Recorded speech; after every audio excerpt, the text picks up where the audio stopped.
This is TPL Local KAMLOOPS. Thanks for joining us. Today, we're going to talk about getting into the great outdoors this summer. We are going camping. Jim Lang joining me to talk about this. Hey, Jim. Hey, it's summertime. It's Canada. We're avoiding the USA like the plague, like they have Ebola, and we're spending our money in this great country, and we're enjoying the great outdoors. All right, well, let's talk about that. You know, camping, and we'll talk about the iconic camping that you and I grew up with, which is still a big part of Canadiana and our summers. Yeah. But I want to tell you about some of the cool different styles. There's different versions of camping in Canada now. Yeah, there is. How about this? Glamping. Luxury tents, domes, and yurts. Everybody loves a good yurt. And safari-style accommodations have exploded into popularity, Jim. I mean, this is where you go and you get like king-size beds. Yes. You've got electricity, private bathrooms. Wi-Fi. Hot tubs. Yes.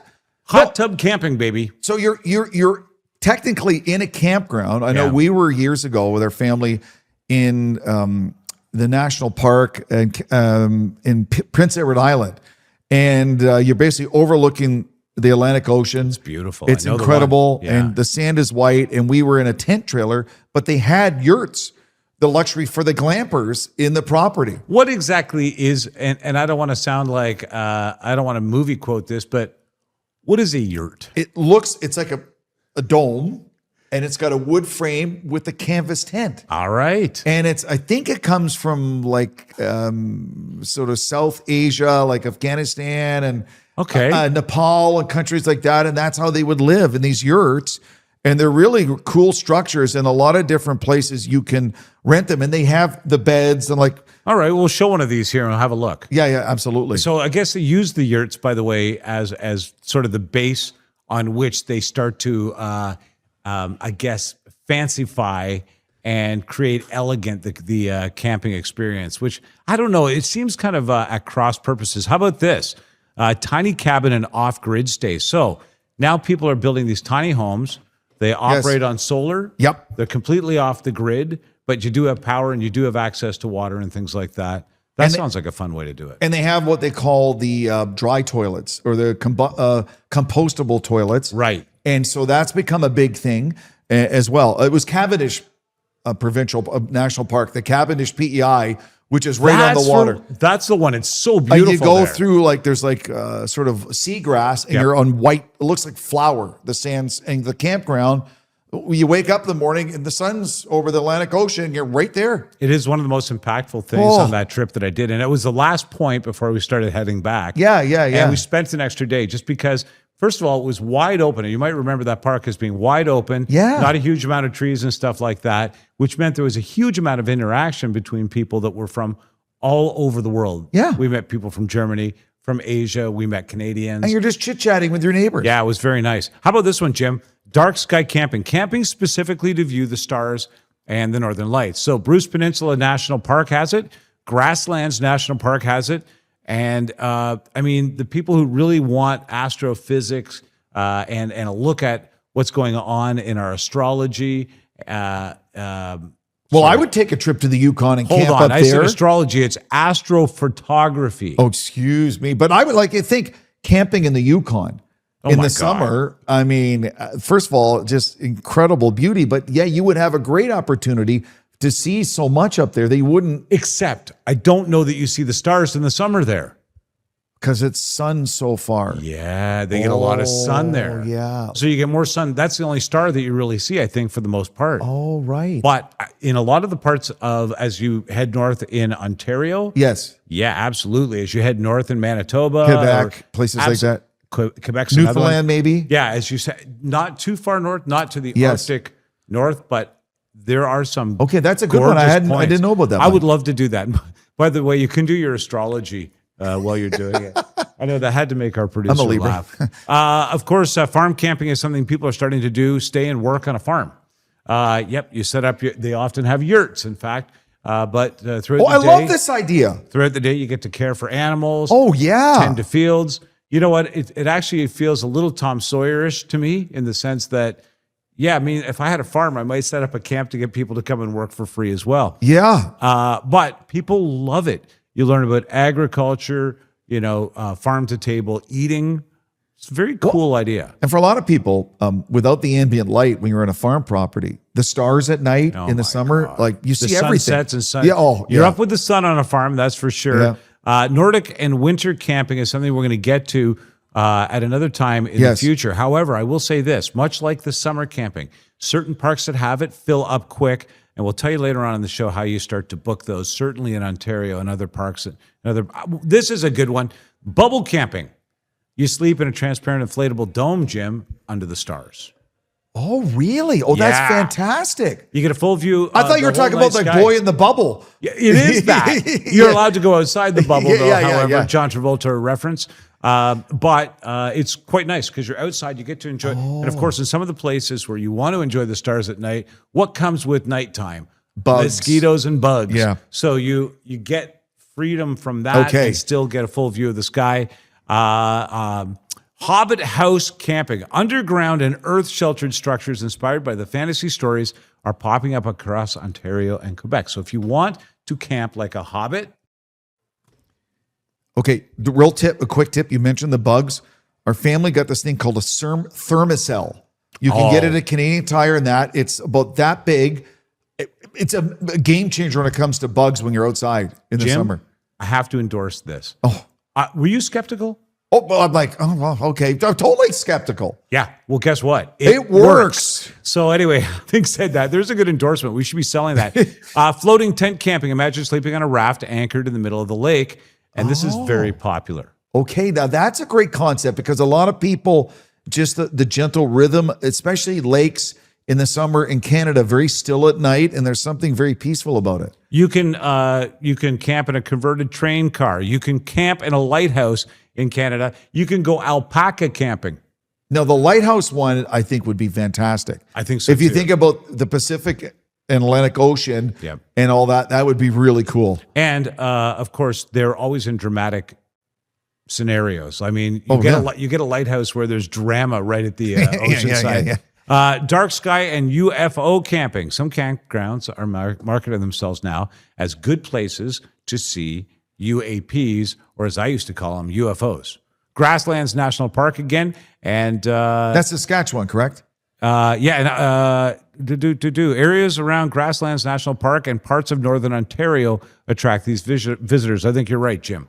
Abandoned ghost town camping is another one that I thought was kind of cool. Oh, yeah, that's a big thing. It is, and that's happening in different parts. Mountain scenery camping, of course, is a big one. And one of the other ones that kind of freaked me out a little bit was fire lookout tower camping. Oh, so you might recall in the deep forests of many parts of Ontario and throughout Canada, there are forest fire lookout towers. And they would hire students for the summer basically to look for them. Right.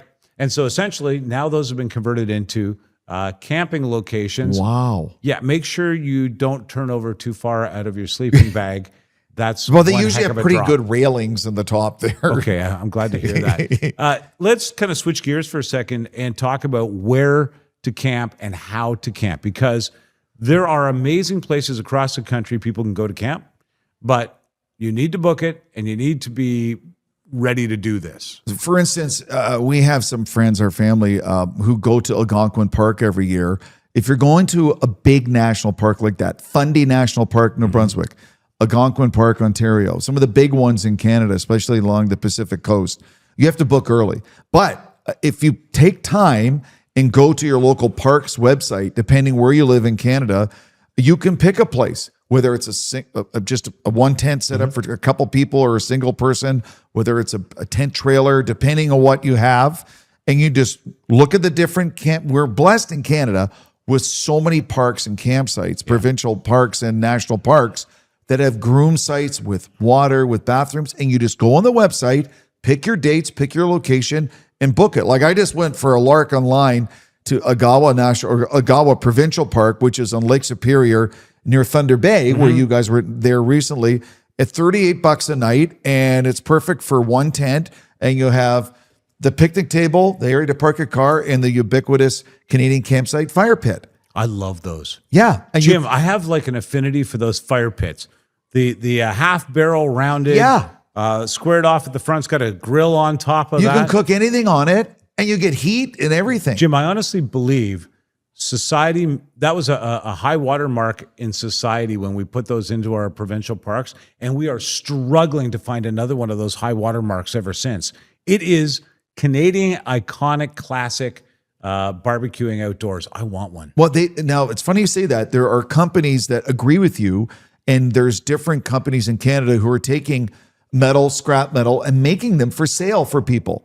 So, because a lot of people, if you think about homes don't have massive yards anymore, this is a lot safer. It's very contained because you think about the size of your campsite in a campground. It was meant to be safe and contained. Contained. You can have your fire, you can have your grill, but everything's within the metal and less chance of stuff flying in your property and that. So there are now places in Canada, you can look it up if you just, wherever you live in Canada, you just search it, and there's probably a welder or someone making a. I was going to say it's a great craft item, right? Or who has wood stoves would have that for the outdoors as well. Oh, look at us, so close to Father's Day, and this hitting my list late.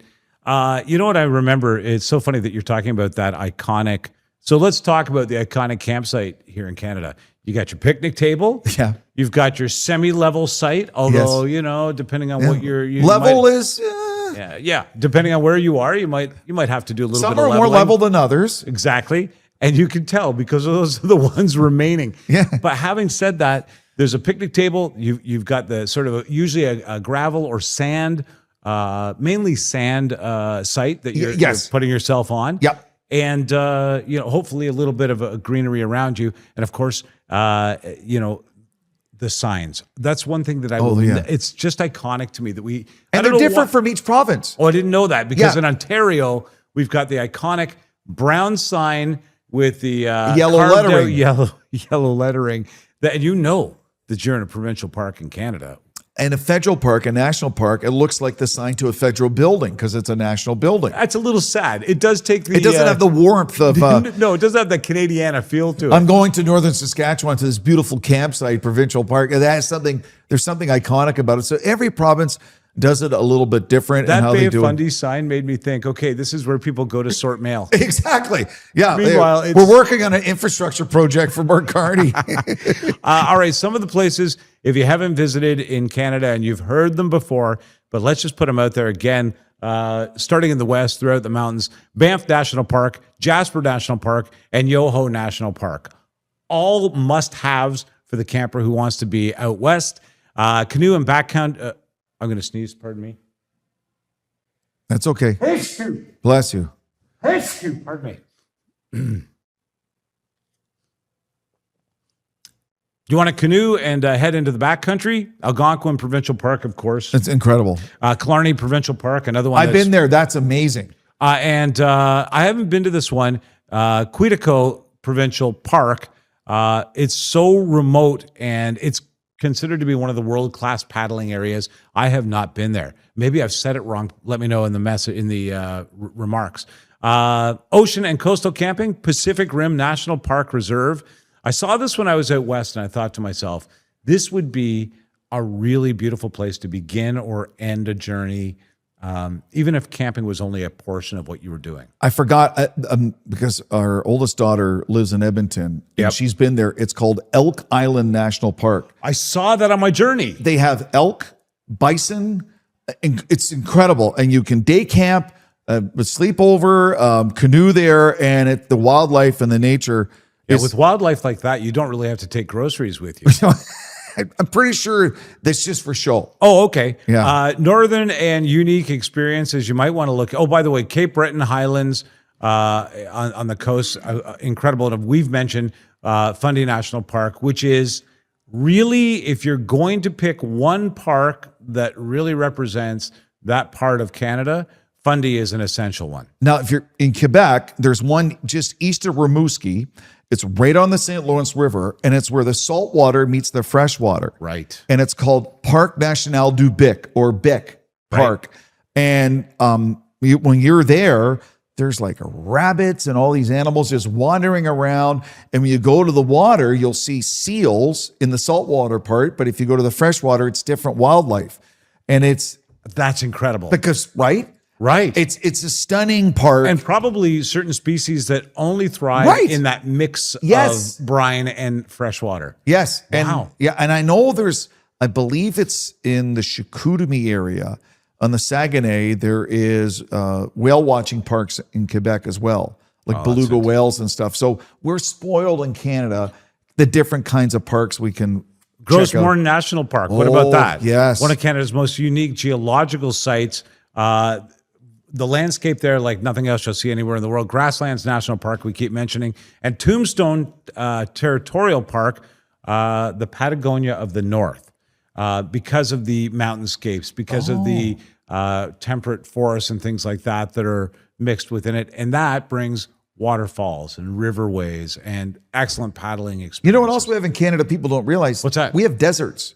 What? Yeah. What? Southern Saskatchewan. Yeah. And the southern Okanagan Valley towards the American border. There are desert kind of geography there.